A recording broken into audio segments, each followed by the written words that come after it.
Sanyii leencaa dhaabbatan barree. Tole har'aa oduu gammachiisaa isinii qabnaa. Eebba kitaabaa seenaa hayyuu seenaa beekamaadhaan kan barreeffame Profeesar Tasammaa Tahaadhaan kitaaba mata dureen isaa The Western Oromo and the Ethiopian State to 1941 kan jedhu seenaa Oromoo Mancaa dhiha Itoophiyaa giddu galeessa biyya Itoophiyaa kana irratti hundaa'e hayyuu seenaa Profeesar Tasammaa Tahaadhaan eebbifame barreeffame. Kitaabni kun torban har'aa gaafa amajjii 15 2018 sa'a 2:00 irraa eegalee Yuunivarsiitii Wallaggaa galma guddaa keessatti eebbifama. Bakka keessummoonni gurguddoo itti affeeraman hayyoonni adda addaatti argaman dhaabbileen barnoota olaanaa sadarkaa bakka bu'oonni manneen barnootaa sadarkaa lammaffaa waajjira federaalaaf naannolee dhaabbileen qorannoo adda addaa uummata Oromoo irratti gaggeessan bakka argamanitti ni gaggeeffama. Kitaabni kun kitaaba baay'ee barbaachisaa fi murteessaadha. Seenaa Oromoo Mancaa irratti kan hundeeffame sirna bittaa bara 2019 achitti kan jiru haala bulchiisa naannoo ture, mootummaa giddu galeessaa ture, hawaasa dinagdeessaa, aadaasaa, haala bittaa dimokiraasii garaa of keessaa kan qabu baay'ee kitaaba seenaa murteessaadha. Irratti argama. Kitaaba kana eebbisiisuu irratti argama. Hayyuu keenya hayyuu seenaa Profeesar Tasammaa Tahaadhaan kan barreeffame kanas kitaaba kana bituudhaanis akka irratti hirmaannu isinii jenna. Hundumti keessan affeeramtaniitu.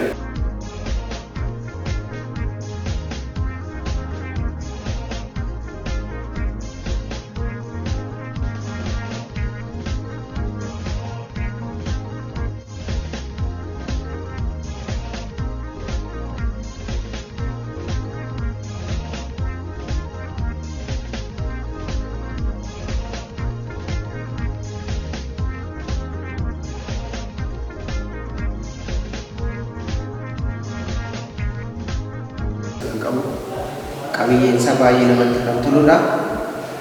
Giraafiksii mataa isaallee seenaa mataa isaa kan of keessaa qabudha. Qabiyyeen as keessa jiru yoo ilaaltan waa'ee uummatootaa, seenaa, mootummaa haasaa, Oromoo Mancaa immoo dinagdee isaa fi aadaan isaa bajaajaa 19ffaa dura maal akka fakkaatu akkasumas immoo jijjiirama sultaa sirna mootummaa naannoo Oromiyaa mootummaa naannoolee baroota sana turanii dhimma Oromoo Mancaa fi akkasumas hundeeffama yookaan uumama mootummaa ammayyaa Itoophiyaa impaayeraa wal qabatee kan jirudha. Akkasumas immoo giddu galeessummaa siyaasaa fi bulchiisa naannolee of keessa kan qabatu haala bittaa haala bulchiisa mootummaa naannolee yeroo sana turanii akkasumas sirna koloneeffataa mootummaa kan Xaaliyaanii sana wajjin dandamannaa Oromoo Mancaa bira ture, waraana karaa sanaa ture, hundeeffama biyyaa keessattis gahee isaan qaban hunda kan wal keessatti qabatee jirudha.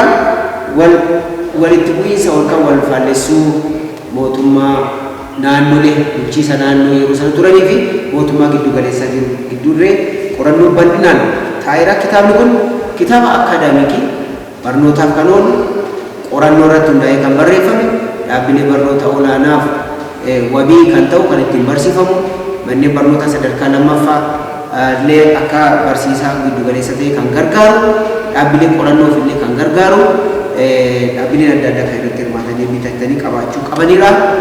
Irratti argama. Eebba kanaa booda kitaabni kun hin tamsa'a.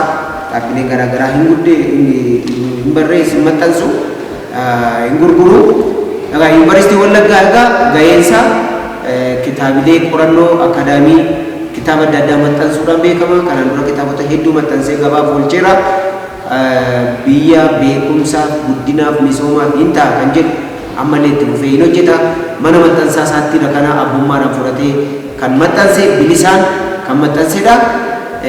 Itti fufachuudha ammallee hojii hedduu as keessa kan jiru kitaabilee barnootaa adda addaa dabalatee manni maxxansichaa kan hojjetaa jiru, kan dhuunfaa kan hojjetaa jiru, beeksisa adda addaa hojjechuu danda'a.